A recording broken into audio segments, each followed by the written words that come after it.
नमस्कार साथियों। आज मैं बात कर रहा हूँ राज्य में ओटी असिस्टेंट की होने वाली नियुक्ति के संदर्भ में। आप सब जानते हैं कि राज्य में 1326 ओटी असिस्टेंट के पद पर फिलहाल नियुक्ति की घोषणा सरकार के द्वारा की गई है और उसी पर नियुक्ति की प्रोसेस सरकार कर रही है।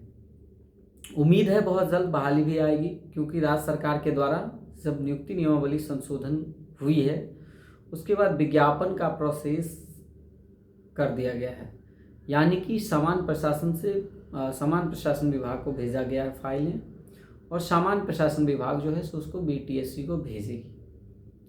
यहाँ यह बात का भी चर्चा करना बहुत ज़रूरी है कि 2022 में जो बहालियाँ आई थी उसके बाद नियमावली संशोधन की प्रक्रिया इसलिए हुई क्योंकि सरकार एग्ज़ाम कराना चाहती थी और इसी वजह से नियमावली संशोधन हुई है। उसके बाद जब नियमावली संशोधन हुई तो उसमें 75 अंक के एग्ज़ाम और 25 अंक एक्सपीरियंस का जोड़ा जाएगा, ऐसा उसमें प्रावधान किया गया है।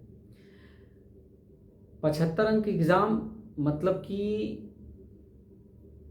100 में 75 अंक और 25 अंक एक्सपीरियंस, यानी कि 5 अंक प्रति वर्ष के हिसाब से मैक्सिमम 25 अंक, यानी कि मैक्सिमम 5 वर्ष तक का एक्सपीरियंस काउंट होगा।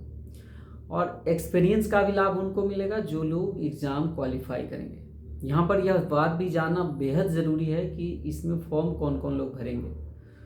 तो इसमें फॉर्म वह लोग भरेंगे जिन्होंने डिप्लोमा किया है ओटी असिस्टेंट में, जिन्होंने ओटी के कोर्स में डिग्री किया है, वह सब लोग फॉर्म भरेंगे और सभी लोग अपने अपने मेरिट के हिसाब से जॉब पाएंगे। पहले अंक के आधार पर बहालियां होती थी, तो कई छात्रों में ऐसा संशय था कि हम लोगों को मार्क्स कम है तो हम लोग को जॉब नहीं मिलेगा, इस तरह की शिकायतें लगातार थी। लेकिन अब एग्ज़ाम से होना है तमाम चीज़ें, तो अब इस तरह का संशय छात्रों के मन में समाप्त हो गया।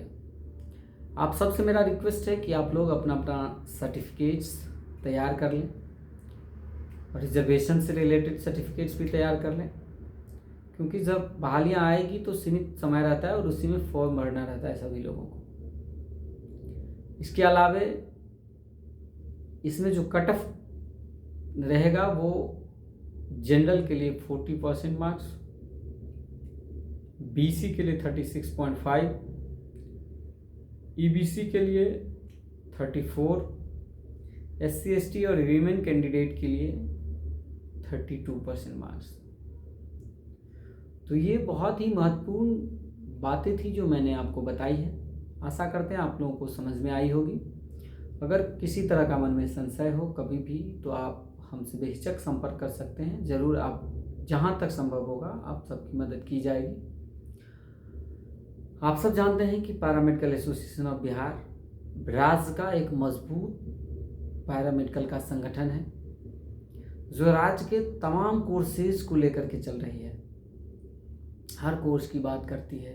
पैरामेडिकल में 54 तरह के कोर्स हैं जो फिलहाल राज्य में कोर्सेज चल रहे हैं, उन सभी कोर्सेज की बात करती है और उनके हक अधिकार की बात करती है,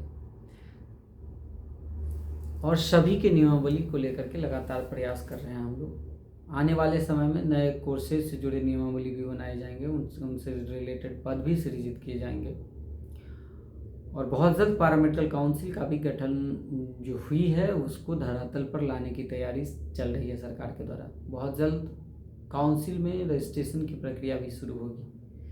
यह भी एक महत्वपूर्ण विषय है।